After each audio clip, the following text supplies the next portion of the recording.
What if I told you that suppressing your emotions could literally make you sick? That being too nice might actually be destroying your health? Science proves it, and in the next few minutes, you're going to see why. If you've ever felt unheard, unseen, or like the wounds from your past still hold you back, you're not alone. This space is for you. Here, we heal, we grow, and we rediscover who we truly are. Beyond the pain, beyond the past. And if you're ready to step into your healing journey and finally embrace your authentic self, hit that subscribe button. Because your inner child matters, and together, we can rewrite your story. And before we dive in, I want you to affirm this. Drop "I am healing" in the comments.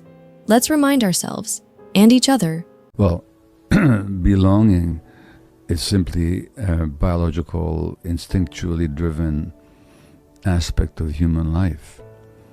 I mean, the capitalist ethic and this myth about human nature that we're individualistic, aggressive, selfish, manipulative, and greedy.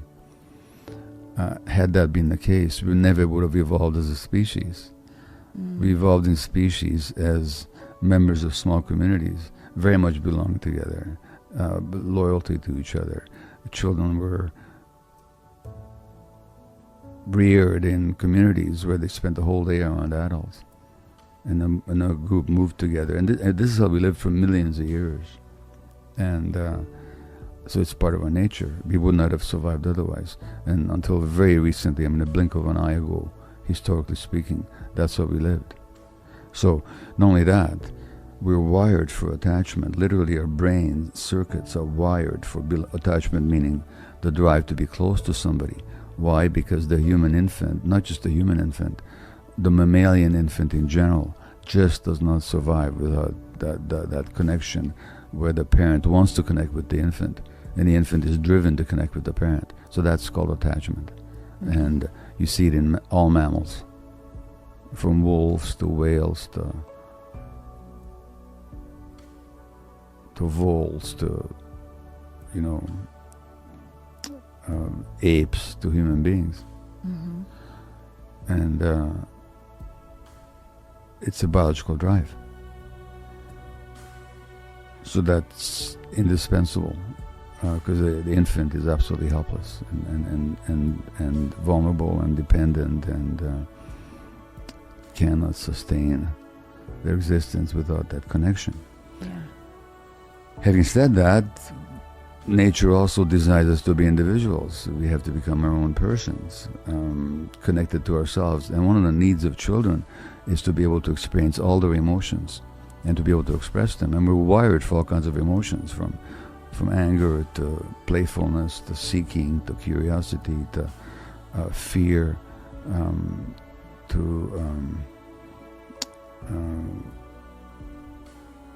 to caring, for love and all that. We're wired for all that. It's in our brains. Now, in nature, there's something very obvious, that no creature in nature survives much at all unless they're connected to their gut feelings. Now, if I speak to most people, I mean, I can ask you, I don't know what your answer would be, but have you had the experience of having a strong gut feeling about something, ignoring it, and then regretting it afterwards? Yeah, in a room of 1,000 people, when I speak, 999 will put their hands up. No, that gut feeling is something that in nature we would not have survived without. No creature survives in nature without the strong connection and the capacity to heed their gut feelings. I call that authenticity, that connection to ourselves, auto, the self. Now, what happens in modern society, a lot of families, is that kids have gut feelings. Well, let me give you an extreme example, but it's only an extreme example because it happens under much less dire circumstances. So let's say a child is being sexually abused, which happens a lot more than we actually acknowledge in this society. But that's just one example. Their gut feelings are telling them to do what? To fight back, or to escape, or to scream for help. But can they do any of those? They can't, because each of those would bring further danger. So To survive, the organism will suppress the gut feelings for the sake of safety and being accepted. Or in a family where the parents are unfortunate enough to listen to the stupid parenting advice of a lot of so-called experts who tell parents that angry children should be punished or separated and given timeouts. Well, that anger is a healthy, natural response of the child to frustration.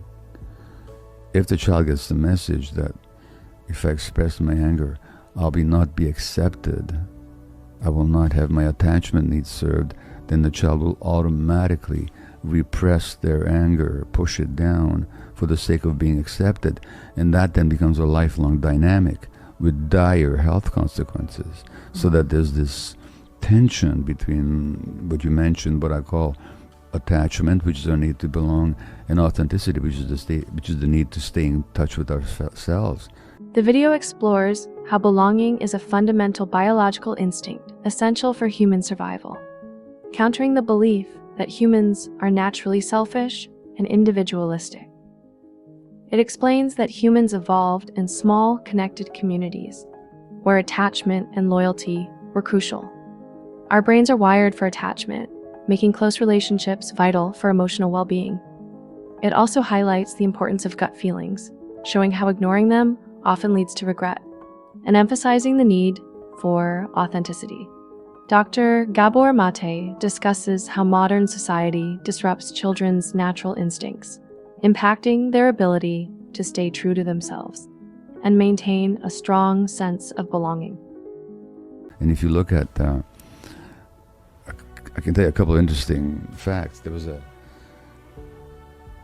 book written by an Australian palliative care nurse who worked with dying people, which is what I used to do as well.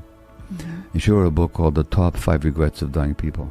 Now these are people, and I knew these people as well because I looked after them myself as a physician. These are people who died before their time. I mean, people who develop chronic illness, malignancy, autoimmune disease, not in old age, but, you know what the top regret was of dying people? Yeah. Not living a life true to themselves. Well, the cost of living not true to yourself, at the very least, is that you get into midlife and you say, who the hell am I anyway, and whose life am I leading? And there's a deep sense of alienation and disconnection. But the cost can be far more dire. So people that suppress their emotions, there was a study done in the States that looked at 2,000 women over a 10-year period. And those women that were unhappily married and didn't express their emotions were 4 times as likely to die in a 10-year period than those women who were also unhappily married but did talk about their feelings. Wow. So that and there's a straightforward physiological reason for that, in that from a scientific perspective, I mean, I'm here to speak at a medical conference in London in a couple of days, and the talk might as well be entitled What They Didn't Teach Me in Medical School But They Should Have. And what they didn't teach me in medical school, what they should have, is that from the strict scientific point of view, mind and body can't be separated. And the emotional system is part and parcel of the same apparatus that runs our nervous system, our hormonal system, and our immune system. Mm-hmm. So whatever happens emotionally has an impact on the immune system and the hormones and the nervous system. The repression of healthy anger actually undermines the immune system, because it's the same system when you think about it. Not when you think about it, when you study it scientifically, but even when you think about it, it's the same. Because healthy anger is nothing but a boundary defense. It's meant to keep out something that's dangerous or toxic. No, get out, it's my space. That's healthy anger. I'm not talking about rage, I'm talking about healthy anger. Like, no. What's the role of the immune system? It's the same thing. It's to keep out unhealthy influences, bacteria, viruses, toxins, and let in what is nurturing and supportive and nutritive. The immune system and the emotional system have the same function. Not only do they have the same function, they're the same apparatus. So that naturally when you suppress emotions, you're also repressing or confusing the immune system, which is why 80% of autoimmune disease happens to women, because they're the ones who are supposed to repress themselves more for the sake of fitting in and being accepted. Well, let's begin with the facts, which is, like I said, if you look at autoimmune conditions where the immune system attacks the body itself, so the immune system is meant to protect you, but it can turn against you. And if it does, it destroys your own tissues. But what I didn't know is that there were other physicians and researchers who noticed and documented the same thing, but nobody ever tells you this stuff. So the people that, according to my observations, but also according to research, tend to develop these conditions, tend to be people who are extremely nice, they suppress their healthy anger, whose automatic concern is for the emotional needs of others while ignoring their own, who identified with their duties and responsibilities rather than the needs of the self, and people who tend to believe that they're responsible for other people feel and they must never disappoint anybody. And they tend to take on the stresses and take responsibility for the emotional needs of others. So women, when you look at which gender is acculturated, it's not determined biologically.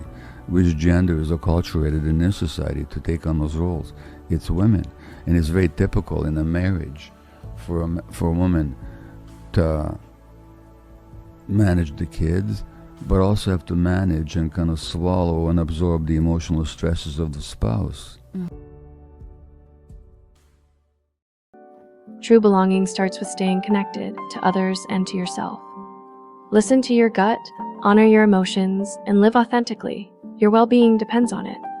Healing takes time, and you don't have to do it alone. If this message resonated with you, know that your journey matters. Be gentle with yourself, keep exploring, and surround yourself with support. If you haven't yet, subscribe and join this community. We're in this together. And before you go, comment, "I am healing," to affirm your growth. You are seen, you are valued, and you are not alone.